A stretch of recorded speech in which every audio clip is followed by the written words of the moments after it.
dziękuję i zapraszamy teraz na wykład, który odbędzie się w języku angielskim.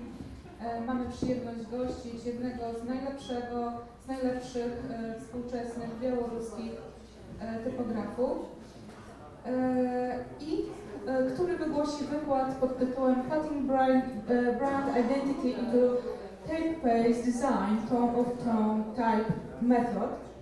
And Aliaksei Koval is a typeface and logo designer, calligrapher, and lettering artist specializing in custom fonts and workbooks for branding, game day, and packaging projects. So welcome very much, and the floor is yours, Aliaksei. Thank you. About the floor, I need to interact with you, so please help me.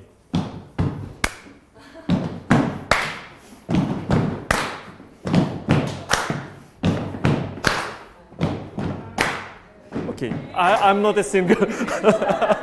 I'll try to rock you. I need to sit down sorry, I will be a lazy lector. So this, the next, I must take my notes and just read it. So my name is Aliaksei. I'm a type designer. I'm a one-man army. I mean one-man type foundry. I usually collaborate with other designers, with graphic designers, with brands, and when I asked Alicia to participate in the conference, she asked me to add a little bit a story of custom typefaces. I said yes, but I won't tell the history of custom typefaces.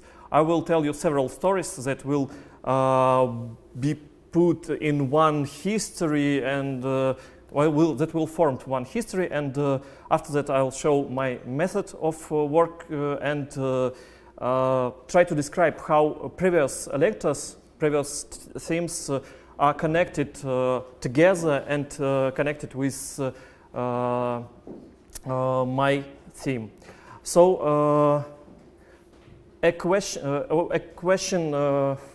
that I want to thank previous lectures, especially want to thank Robert for his deep overview of readability and legibility. And the question is, maybe we need the one perfect typeface that will be perfect legibility, or we should be in pursuit of this, and why do we still need new typefaces? That's for maybe, I'll try to be in time and leave time for questions. So, some histories. It began all long time ago. Some say that Massimo Vignelli was one of the first, definitely was one of the first, but I wouldn't say he was the first, but he was one of the first who assigned a certain typeface to a project. I mean, he prescribed, even the correct word, prescribed one typeface for one brand.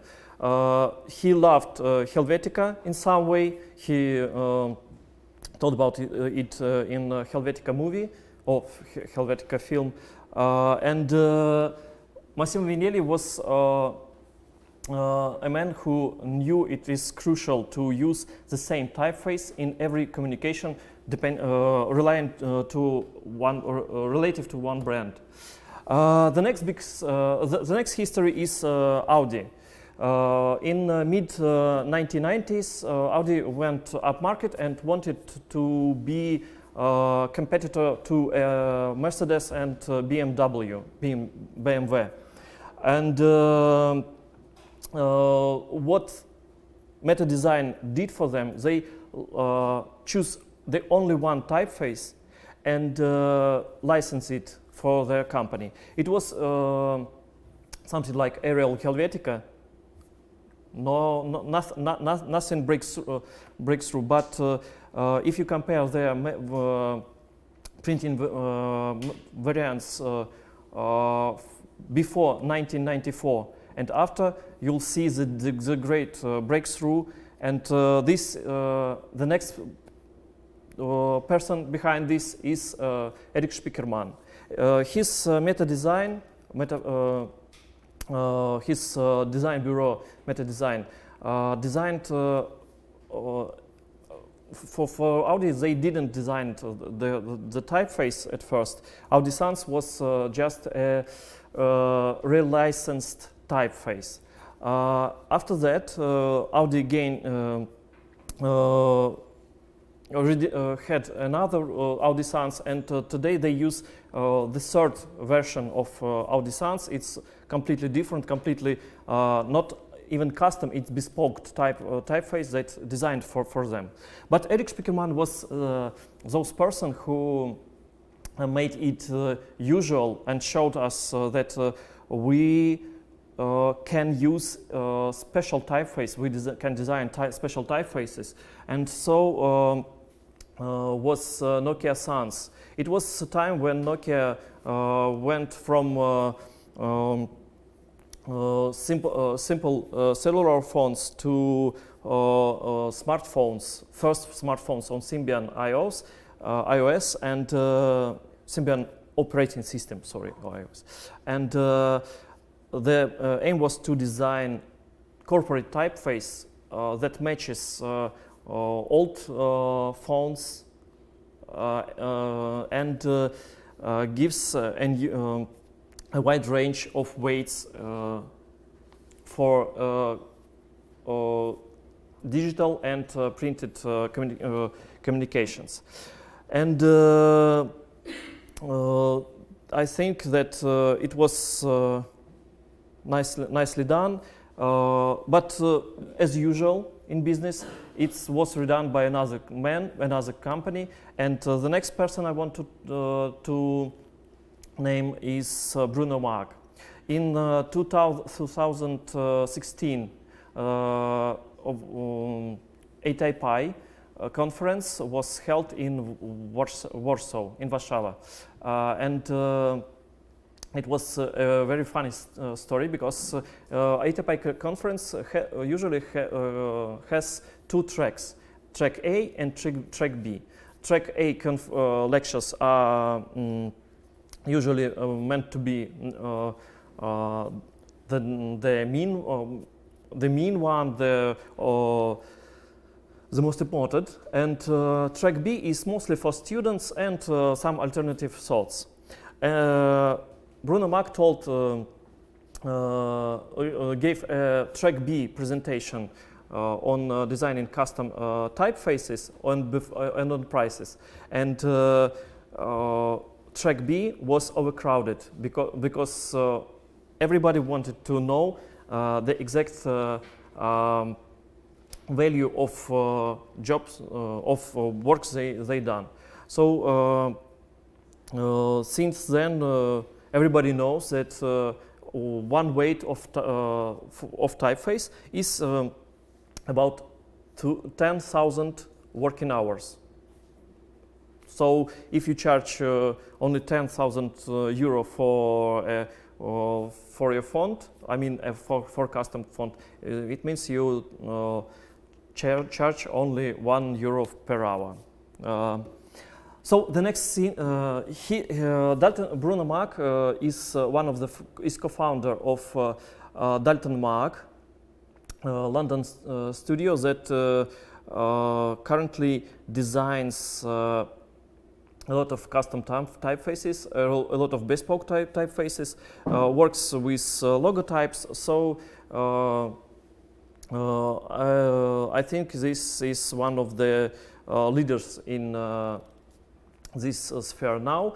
Bruno Mark proceeded into legibility and research of legibility and legibility of typefaces, and now we even know that Monotype, company that some think of like a they buy every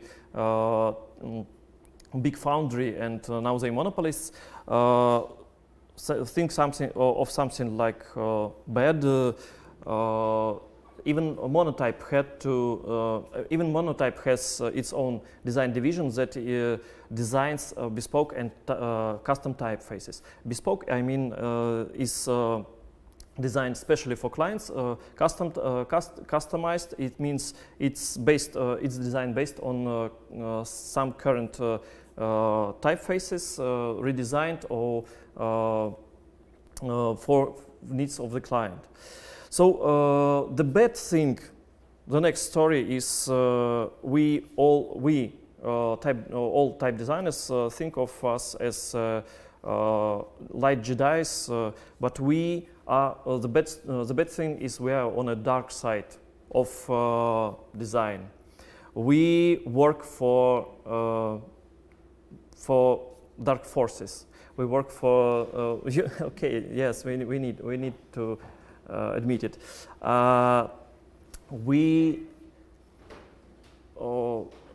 New typefaces usually needed when company, in corporate identity, new typefaces needed when a company makes some sort of repositioning or redesign. Redesign usually means changing visual communications, and it's usually connected with repositioning on market or going up market or something like that. So new fonts, new typefaces are needed when only because somebody wants to sell more, and we serve these needs. So we serve consumer society. That's, I said, news, if it's new to you. But we can do it better. we can not only be stormtroopers, we can be Dark Vaders. So do our jobs very good. There is such a joke. Why do stormtroopers always miss in Star Wars movies? You see, their helmets are not designed to be very suitable for firing.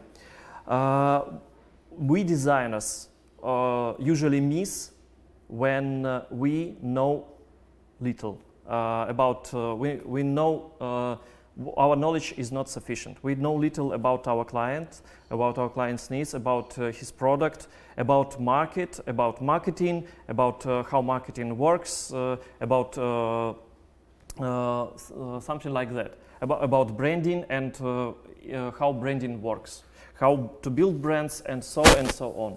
So we need to expand our knowledges not only in our field, but look very wide to understand the whole process, whole business. And the main thing that every brand manager tries to get is get the exact feeling from any designed material, from any from any visual communication, from any material, or from any sound they will use in Instagram and advertising. They try to get the feeling, and designers usually need to get this feeling written in formal, and to proceed design that will suit the brand. So today typefaces are still a cornerstone of communications, visual communications. It's really a cornerstone. I mean, the stone that is put, that ages ago was put under the houses, as a basement of building. And cornerstone today it's still cornerstone, because picture or video without text is not such an attractive as video or picture with text. While you scroll in Facebook, and a video with subtitles usually catches your attention more, and so on. So why it is a weak point that can destroy any brand today? Because of license issues. You know that maybe 20 years ago it was not so obvious if one brand in Belarus or Poland or in Germany uses typefaces, not paying for it. But today it's because of digitalization of every communication, it's easily found and blocked blocked by owners of the rights for the font, and it's blocking somebody's account in Instagram, or I mean company's account in Instagram. It's very crucial for them. Blocking of websites, if they will use it on a website without license, it's crucial. And I don't say that they will be issued large sum of large amount of money. Why it is crucial? I have a case. I've designed a typeface for Belarusian railroads. At first, I don't like to do the job that is not needed to be done. At first, I was just consulting Belarusian railways about licensing the font. Design Studio proposed them. The sum is on the screen.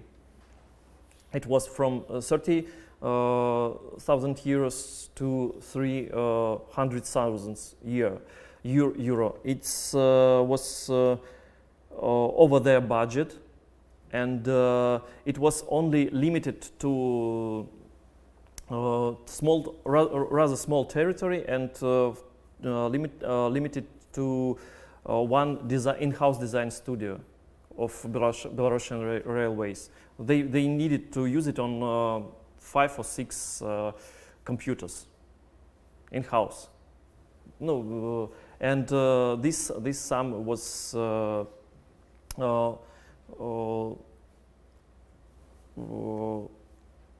this is big sum of money, and so buying ready-made font as a ready-made dress is not usually optimal way if we talk about this sum of money. So we are closer and closer to what I propose to do and what I do for living. So every brand has a brand basis, and usually it's marketing wheel or brand wheel. It's named different in different books, and here we can find a tone of voice of brand, tone of voice of messages of the brand. It's usually written in brand books, and so we can rely on it. With large clients that already have brand books, I go to these documentations, and if the client doesn't have it, it's small client, or it's some kind of startup, or it's a developing brand, we write down these feelings that should be felt from every communication, not from typeface, not from logo, not from picture. The whole feeling should be described. I usually ask for 6 adjectives that describe the feeling, and this gives great basement for building. Not to, when you choose the font for your project, you can scroll down your font menu. No, this is, you know exactly what you want. After you get these adjectives, and so you can proceed to definite typeface, or you can license it or design by yourself. We just need to put this written tone of voice of brand into typeface shapes, into glyphs. So the understanding of how it could be done came to me from several people. One of them is Erik Spiekerman, and one day he told a great analogy for a typeface, or for typeface is a voice that sounds in reader's head while he's reading the text. So we usually typefaces typography is known as an invisible graphics or invisible art, and it's true because usually for ordinary reader the feeling of typography is invisible. It hides behind text himself, but we all feel typefaces well, and the feeling is almost equal in different countries, even in different writing systems, but I'll try to explain it later. So the best analogy, typeface is the voice, and voice has its tonality and its and it could be used. The next great master is Pavel Afanasyevich Semchenko, Pavel Semchenko. It's the greatest calligrapher in Belarus, and he told me that calligraphy and typeface, of course, calligraphy is not a pictorial art, it's impressive art. So we work not on painting the shape. We try to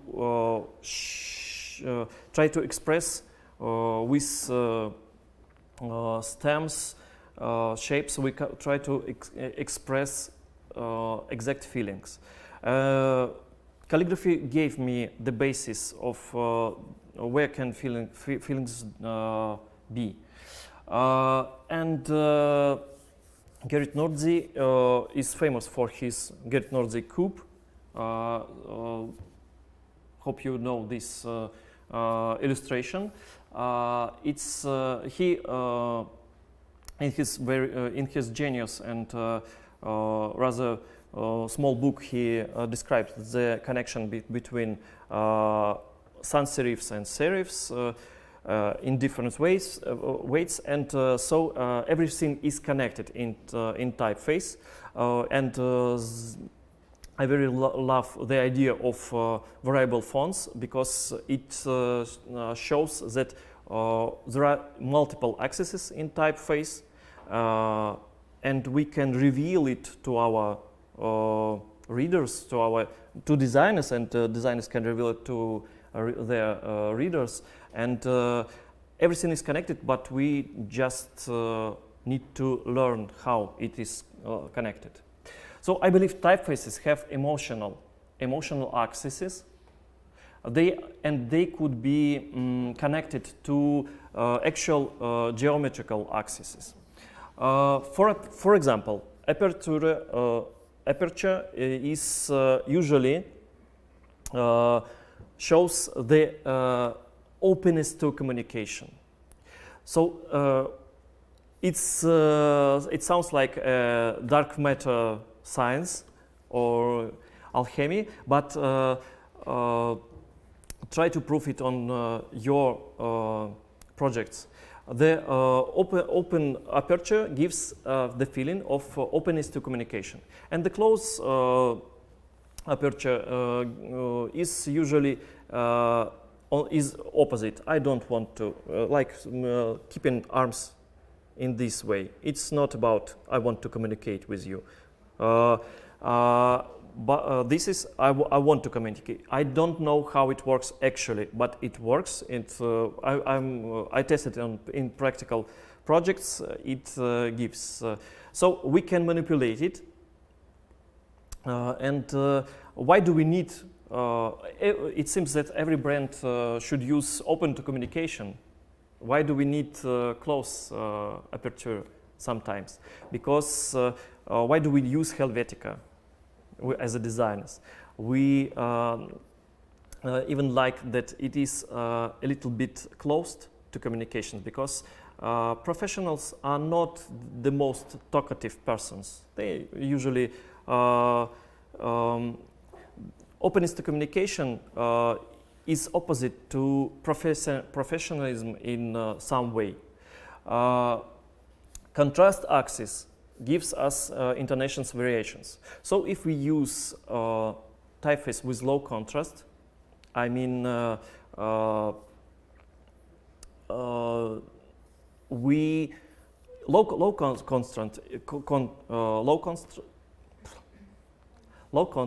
contrast gives the feeling of some dull lecture that comes to class and opens his story and begins to read.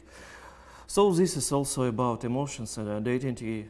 Sure, these things no, and the extreme contrast. The typefaces are usually some maybe some variations in very intonation, or maybe gestures and so on. Width or axis. It's usually about modesty and confidence. Professionalism, it also can be manipulated in different ways. So if we need to tell some stories that everything is sufficient, so we used rather narrow typeface. If we want to tell the story, I mean, bring the feeling, emotional feeling of something very rich, maybe, like in boutique shops, so we usually use typefaces with normal or even wider width. Weight axis is usually equal to tonality. So if we want to the voice of the brand sound low, I mean in some way, so we use bold typefaces. And if we use thin, light, hairline, we manipulate with this feeling. We give this voice upper tone. Stroke dynamic. It uses to show fluency and dynamic. We use vertical if we want to show the stability, and if we want to show something dynamic, we can use slanted axis of contrast.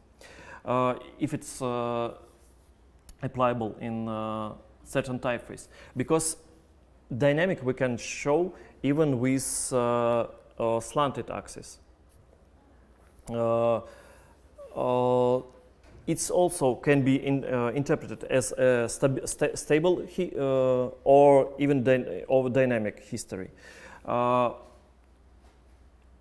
It could be applied to different sans serifs and serifs, and the main trick is that typeface is multi-axis.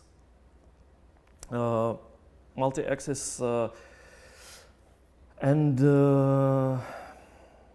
it sorry. This no, this is the next. So note one. This theory works well in Cyrillic and Latin. It will sure work in every broad NIP writing systems. It will work in writing systems originated from point NIP, pen or round brush. It needs to be practically proved. I mean in Chinese, but my knowledge in calligraphy and my experience in Arabic script in Chinese calligraphy show that it will work. This theory is not tested, still not tested on the all territorial and I believe it will work. I not mentioned monospaced, how it works, and the main note is that typeface is a multi-axis system. You cannot touch one axis isolated from another axis. So if you touch something, I mean if you want to add contrast to the typeface, so you go onto serif's territory, you should use not slanted angle probably, but you will use axis contrast axis slant. Some cases I proved it. It all started with designing Minsk city typeface. It was part of brand Minsk project in 2014, and branding institution that worked on this project gave me a lot of expertise, their expertise in research of these connections between tone of voice of the brand and where could it be in typefaces. So for Minsk typefaces, it was rhythmic, white, clean, non-emotional, and open to communication. It was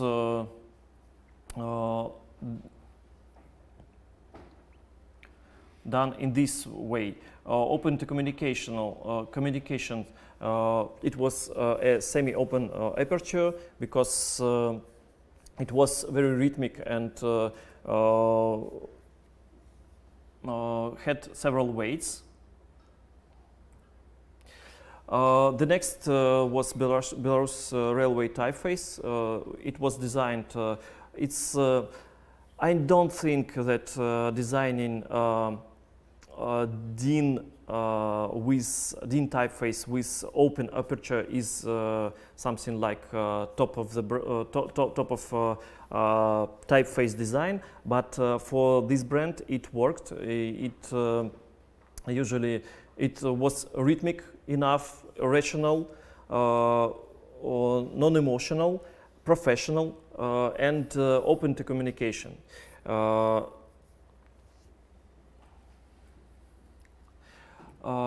Sometimes I do redesigns that, for example, this is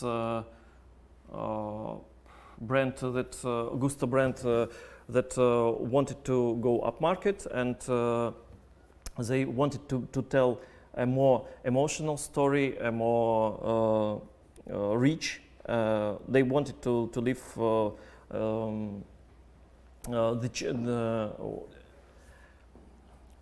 wanted to go in the middle price sector, and so we designed for them such a story, such a logo,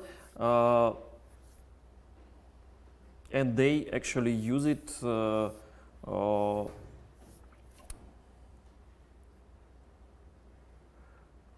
even they as you see, it has a very large, a very large contrast to give emotional feeling. It has heavy weight to give the feeling of it is very very rich and rich of taste lineup of products, and if it has some serifs to show attitude to details and upmarket feeling. Sometimes I do redesigns just to keep the same thing. This is a logo for Europe, is like Biedronka or Żabka in Poland. It's everywhere, and the problem was their letter E. They use it as a logo everywhere, and the problem was that every designer they have a great in-house design bureau, but they needed to change this E without changing the E in customers' feelings. So we saved everything. It's not the perfect Fibonacci. It was meant to be imperfect because we need to save the same feeling of this letter, and this was, as we say in Belarus, камінь спотикач. It meant the stone that everyone hurts his leg, and after the redesign, in-house design team proceeded with this E. They were it was good enough to not everyone wanted to change it at all, because why this company wanted to save the feeling, because they didn't want to make any redesign. They just want to tidy up in their visual identity, and no need to change the feeling, so don't need to make new senses, new tone of voices. Sometimes I do a rather dull job. I mean, this is variations. These letters are custom made for Bancraft. It's BMW dealer in Belarus. And this is part of my collaboration projects. Further, it is put into the whole project, and this design, I mean, visual identity was further developed by my colleague and collaboration friend Aliaksei Koval. And about collaborations, for example, I like to design and help to design typefaces. I mean, work as for example, this is typeface me and Aliaksei Koval are going to reveal next week. It is Aliaksei designed several characters and asked me to develop the whole set, and I developed even 2 contextual alternatives for every character, and programmed it via contextual alternatives, and this font works usually gives different variations of letter every time you type it. And of course I design my own typefaces. So sometimes these typefaces are sort of experimental or weird. Sometimes this is about rethinking of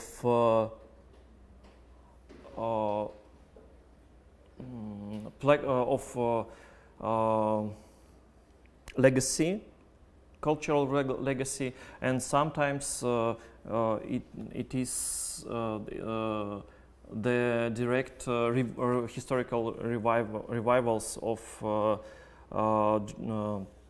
typefaces. I do calligraphy and lettering, and all it is done with tone of type theory, and I managed to make it a method of work. So every time, how it works, every time I receive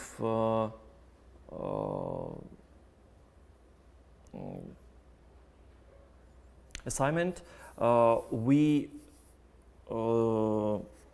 my clients are asked to write down 6 adjectives that will describe the feeling of impression of next of logo or typeface, and this gives very good results. I mean, I don't make too many variations. I just make several.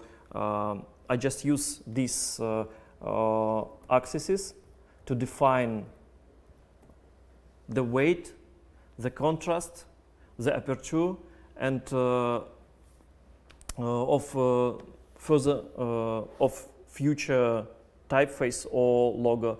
And after that, I just give 1 or 2 proposal of the logo or concept of typeface, and we usually don't make too many variants. So this methodology and is a win-win for designers and for brands you work for. For brands, you give the feeling of that you understand their needs, and you understand marketing and of course branding, and for yourself or for your employer, you don't inflate too many hours of working hours of sketching or into developing probable variations, because if your client doesn't know what he wants, you'll end up with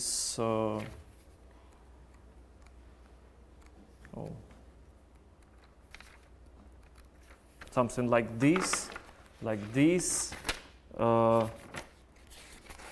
this, and so on. I mean, you'll end up with 2 or 3 sheets of paper drawn with some drafts. I want to thank you all, because my English is not so perfect and it's rather late, and I would like to answer your questions. You can ask them in Polish. I'm sure we'll understand, or in English. Do you have any questions?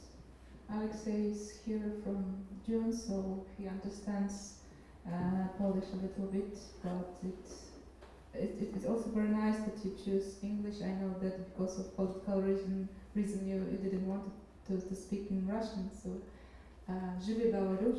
Dziękuję. It's obvious here. Czy mają Państwo jakieś pytania, uwagi, komentarze do Aliakseja? Jeśli nie, to zachęcam, jeszcze będzie tutaj w Polsce przez rok, możecie spotykać się, rozmawiać. So for that moment there's no questions, so Thank you. we have time for another guest.